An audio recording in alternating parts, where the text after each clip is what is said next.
मैं आज अपने तमाम ILF की टीम को सलाम पेश करता हूं। ILF के लिए आप जोर से तालियां बजाएं, फिर मैं बताता हूं उन्होंने क्या किया। इस जनूबी अज़ा का एक बेटा है शेर अफजल मरवत, उसकी तरबियत को सलाम है, उसकी गैरत को सलाम है। उसने मुझसे 1 रुपया नहीं लिया। एक पेशी के 50-50 लाख करोड़ रुपए लेते हैं।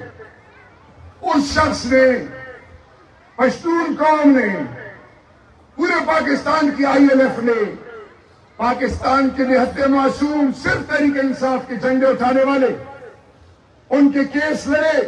मेरे कोहाट के 2,500 से 3,000 वर्कर्स पर ATC और मुख्तलिफ पर्चे कटे थे। सलाम है ILF को, उनके लिए दोबारा तालियां बजाएं। उन्होंने इनके केसेस लड़े, ये नहीं डरे, ये नहीं